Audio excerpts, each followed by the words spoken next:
everybody, Lisa A. Romano here, the Breakthrough Life Coach, and today I wanted to do a video about happiness and its link to self-acceptance and how crucial it can be for those of us on the healing path to embrace a sense of self-acceptance and really understand what it is so that we can continue to move forward and not continue to feel stuck.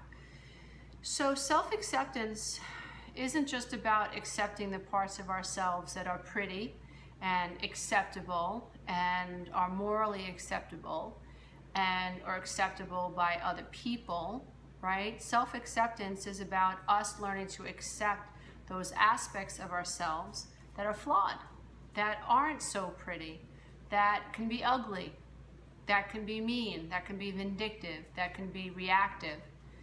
Now, when I say accept those aspects of us, I don't mean that we condone those aspects of us, that we think, oh, it's okay that I'm this reactive so-and-so and I get angry and spit at people and give people the finger. I'm not saying that. I'm saying that what we need to do is learn to accept those aspects of ourselves that aren't so pretty and those aspects of ourselves that may be tied to the past, may be tied to, I'll use my own terms, unconsciousness, like living below the veil of consciousness. Those aspects of us that are tied to a time and space where we were highly reactive, a time where we were unaware as to what was happening in our lives and why we felt so hopeless and powerless. You know, I, for one, on my healing journey, have had to accept all of what I have been, which includes the not so happy and pretty aspects of what it means to be a healing, wounded adult child of dysfunctional people. I've been highly reactive. I've been critical. I've been judgmental of myself as well as others. You know, I've been extremely pessimistic, reactive, and all that ugly stuff. I've chased a man or two. I'm not proud of that. You know, I have begged for attention. I'm not proud of that. You know, I have groveled, and I'm not proud of that. You know, I have been a highly reactive mom. I'm not proud of that. But I've had to accept these aspects of myself. You know, and stealing from the great Miss Maya Angelou, you know, when we don't know better, we can't do better. And until we know better, we continue to do what we've done. So when we know better, we do better. And it's such a profound statement because it really does wrap up this sense of self-acceptance so well. Those of us who have suffered from addictions, you know, coming out of denial as to why we have an addiction, or coming out of denial to the fact that we have an addiction, coming out of denial as to how we have affected other people through our addiction. This is huge stuff, you know, but running from those aspects of self that we're not happy with, it inhibits our ability to be happy, because to be free and to be happy in this lifetime, at least in my humble opinion, means that I have to accept all facets of me. So I wanted to share some of my ideas about what we can do on the healing journey to help us practice more self-acceptance. Now, self-esteem means the value that I attach to myself. I think I'm a worthy person and I revere myself and I respect myself. But self-acceptance is different. Self-acceptance is about us accepting the not so pretty side as well as the pretty side. We are no longer in denial about our dark side or our shadow side. We're no longer in denial about how we have hurt other people and how we have been reactive. We're no longer in denial about the flaws or our imperfectness, because we understand that, we're trying to understand that there is no such being that is perfect, and that the whole purpose of being incarnated is so that we can embrace these flaws, learn from them, and then change, right? So evolution is about a spiral up, and that's what we're trying to do. We're trying to grow and evolve. And when we're stuck, there's this, we're not evolving, we're devolving, if that's a word. If we're not evolving, we're stagnant and dis-ease takes place. So if our spirit isn't growing, then what will happen is we'll feel stuck, and then we'll experience depression. We'll experience sadness and hopelessness. Our bodies will experience some deconstruction, maybe in the form of some chronic illness, migraine headaches, panic attacks. For instance, I had asthma, I had eczema, I had stomach issues for a while. My hair was falling out. I blew out my thyroid. I mean, there was definitely this breaking down of my system and my beingness, where we all hopefully are evolving and growing. So we want to get our spiritual energy unstuck. We want to get moving in the right direction, right? So if you're stuck now, I think self-acceptance is certainly something that you can learn to embrace and you can learn to practice, and that can help you get unstuck, right? And help you go from, going down the rabbit hole to accelerating up. And it happens bit by bit, right? We want to make incremental shifts and incremental changes, bite-sized changes. We want to practice these changes a little bit every day. So I want to share with you some of the things that you can actually practice to help you cultivate a more solid sense of self-acceptance. So you want to start practicing awareness. So now when I say awareness, I'm talking about milking the ability to become the observer of what's happening in between your ears. So this was huge for me. When I realized that I was not my thoughts, I was like, what? I am not my thoughts? What? I am not my feelings? What? Wait a minute, thinking and feeling is not the same thing? Like, what? I was so enmeshed with everything that I felt and every thought that I had. I could not separate myself from the idea or an idea that was in my head. So if I was angry, I was one with that anger, and then I reacted. I was all in. If I was sad, I was all in. If I was depressed, I was depressed. If I felt guilt, I was guilt. I was guilt. If I felt ashamed, I was shame. I could not separate myself from these ideas. I didn't understand that they were experiences. They were like, when you walk into Baskin Robbins, there are 33 flavors of ice cream. That's what this was, these feelings, these emotions, and these thoughts. They were just flavors, right? They were just experiences. And I was the person experiencing, sorry, I'm getting itchy. I was the person experiencing these experiences. But when I was below the veil of consciousness and I had no awareness really, I did not know that. So I was just this infected thumb walking around on planet Earth, and having people bump into me. And I was terrified all the time. And so learning to observe what was happening in my mind, practicing awareness to the point where I understood that I could observe what was happening in my mental field was huge. I could observe a feeling. So you want to try to practice staying, maybe sitting alone for 10 or 15 minutes by yourself in a closed room or at a park, even in your car, even in the bathroom. It doesn't really matter. And you want to try to lower the mental chatter in your mind. Just let it go. Don't attach to anything. Breathe it out. Quiet your mind. Quiet your mind. Quiet your mind. Quiet your mind. And try to get as still as possible. If you need to, observe your breath, but don't attach to it. Just observe it. Become an observer. Just observe. And trying to milk this idea that you can become an observer, what happens in your mental space, right? Don't judge what you observe. Just simply observe. Note and observe. Note and observe. Don't attach to anything. The next thing that you want to do is you want to embrace all that shows up. So I'm observing my thoughts right here, right now, and I don't know, for argument's sake or just for the sake of this discussion, I observe that I feel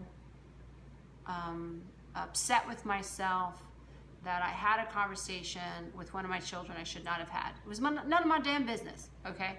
So I'm observing that I feel this guilt over having this conversation, and I'm observing it and I'm keeping it out here. I'm not attaching to it. And at the same time, I'm embracing it. I can see it. I can see that this showed up in my mental field and I'm okay with it. So I'm going to embrace it. Wow, guilt just showed up. Wow, this reasoning that speaks to maybe I shouldn't have had that conversation. Maybe it really was none of my business. Okay, I'm just going to observe it. Just observe it. Sort of like you watch a balloon show up in your mental field. Just observe it. Now you want to nudge the judge, because very oftentimes what will happen is the brain wants to compartmentalize things. Good, bad, left, right, up, down, Democrat, Republican, black, white, blah, blah, blah, blah, blah. And so we have to resist that through the power of our will. We have a will, and we need to invoke that will to nudge the judge. So when I feel this coming up in my mental field, I feel myself wishing I didn't have this conversation, you know, and I'm just noticing the desire within me that I wish I didn't have that conversation, right? Now, right behind that very oftentimes will be a judgment of what I did. I will judge myself. There we go. The inner critic will judge me for what I did, right? You want to try to nudge the judge. So you want to stay in a complete state of just allowing and just refuse, just nudge the judge. Refuse to label what you're seeing, good or bad. It's just an experience. So we're going to try to do that, right? Try not to label it. It's just an experience. So just try to refrain from any labeling and any judgment. The next thing you want to do is try to pay attention to this idea that you can flow your focus.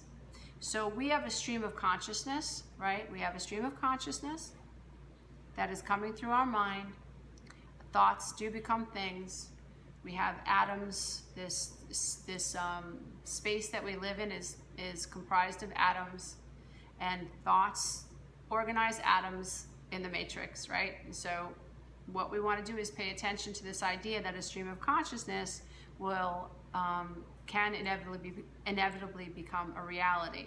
So we want to develop some skill over controlling the stream of consciousness that is coming through our minds, and we do that through our will. We do that through intention. We do that through awareness, right? And so we want to make sure that we're flowing our focus in a direction of gratitude. Find something to absolutely be grateful for about you, about learning, about your journey, right?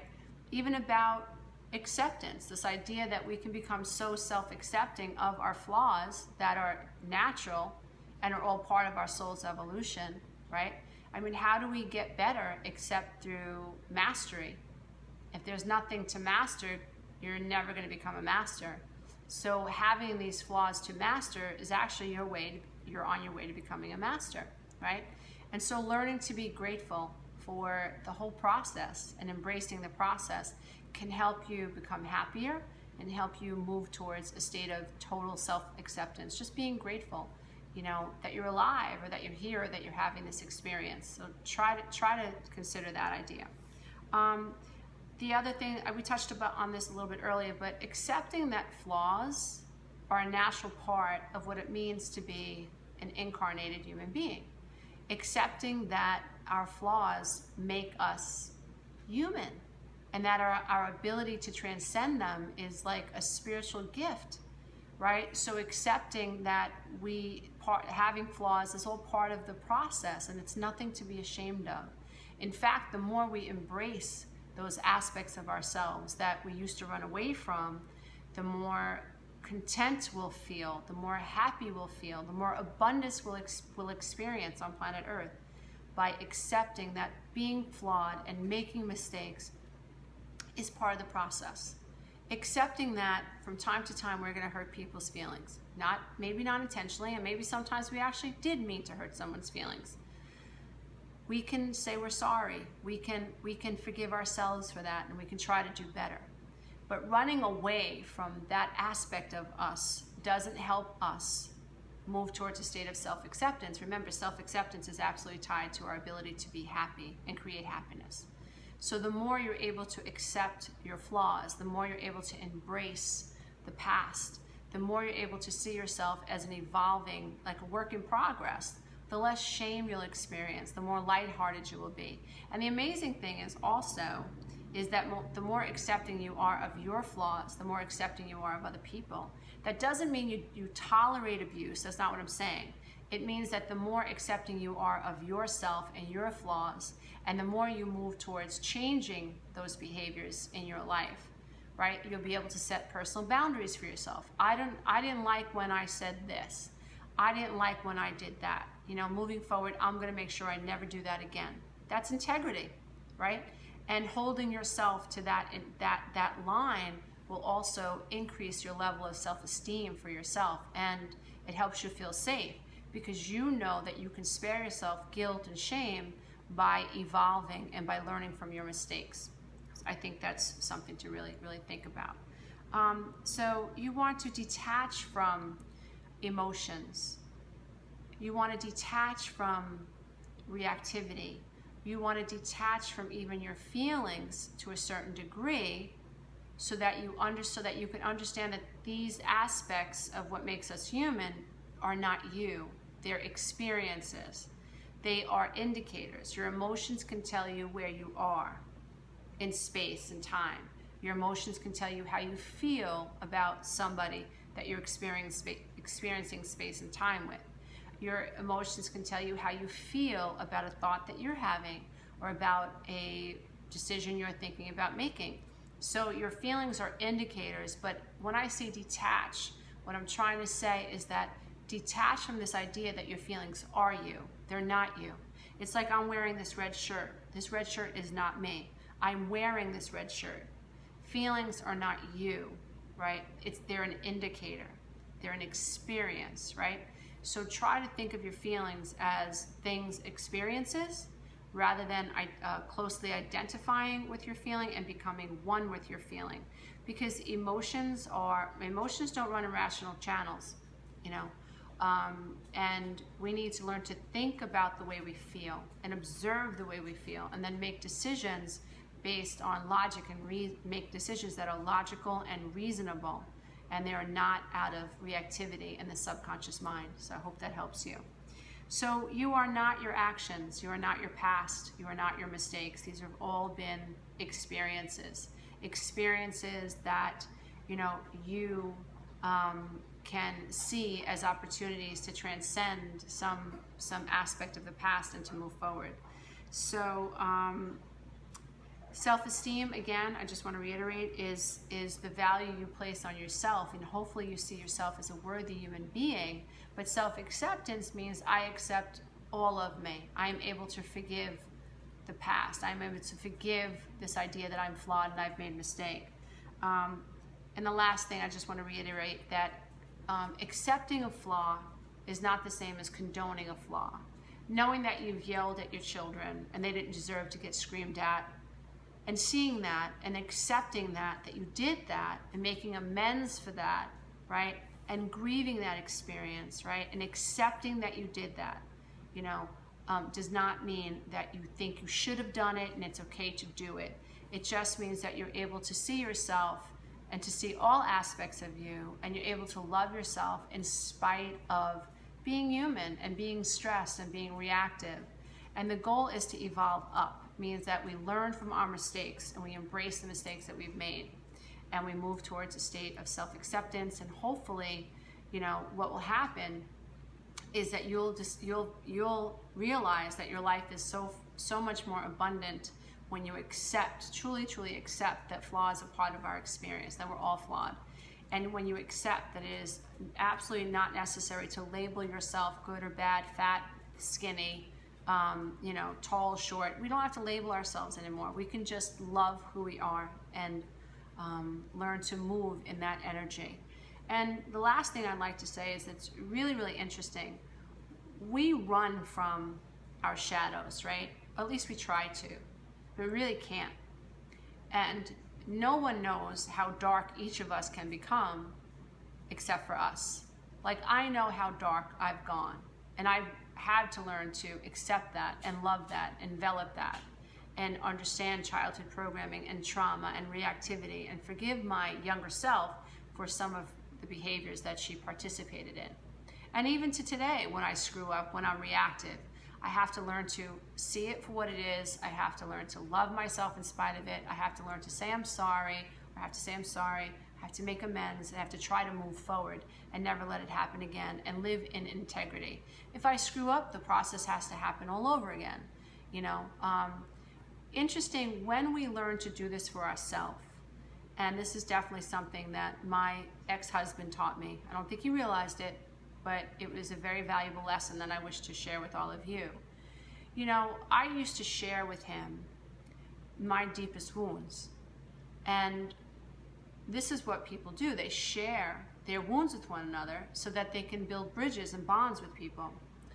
And what I realized with my ex-husband was that when he felt he was losing an argument, or when he felt powerless, he would pull out one of these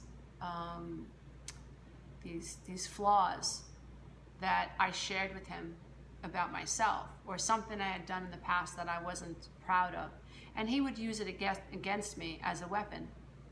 And back then, it would elicit, this traumatic emotional flashback, and I would feel so full of shame, and I would feel unworthy, and I would feel like I was this powerless 4-year-old child again, so afraid that somebody was going to figure out, what a bad girl I was, And what I learned to do in that relationship was I learned to call out my flaws before he could. So I would say something, oh, you're going to go there, right? Okay. All right, you're going to use that against me now? Okay. It was amazing. The more I embraced the things that I had shared with him, and the less shame I felt over them, the less able he was to use what I had shared with me against me. So when you come correct with yourself, right, and you hold yourself to a high standard and high integrity, and you make it about your walk with you, not about anybody else, your walk with you, and when you merge with that and you learn to forgive yourself, a tremendous bonding between you and you occurs, you and higher self. And suddenly you don't feel so afraid anymore, and suddenly you're not so alone anymore. You feel like you have this companion that is walking with you. And the reality is that once you embrace your shadows, no one can use them against you anymore. There's nothing to fear. Nothing to fear, because you know that you're enough. And you know that it's normal to make mistakes and that you've made mistakes. And you also know that anybody who uses your vulnerabilities against you does not have your best interests at heart, and is probably not somebody you want to keep in your reality very long anyway. So learning to love yourself and learning to be happy is very much tied to our ability to accept the self and to accept those aspects of ourselves that aren't very pretty, aren't very pleasant, and aren't things that we're proud of. So learning to accept yourself will lead you to happiness and to bliss. So I hope that this video has helped you love yourself a little bit more. I hope that it's helped you realize that nobody is perfect. I hope it's helped you realize that mistakes are all part of the plan, and that we become masters because we bump into walls. We become masters because we make mistakes and we fall down. That's how we become a master. Just keep getting up and know that you absolutely are enough. Thank you so much for being here. And if you haven't already, check out my website at https://lisa-a-romano.mykajabi.com. And there you'll find information about my upcoming programs, and also my membership site. It's a monthly web membership site that grows every month. I have a bunch of programs in the membership site, a bunch of audios, a bunch of lessons, downloadable files, a copy of The Road Back to Me. You name it, I've pretty much added it to that website. So check it out at my website, and I hope to hear from you soon. And continue to send me your questions. I absolutely love them, and your video ideas. Namaste. I bow to the love and the light that is absolutely in you. Bye for now.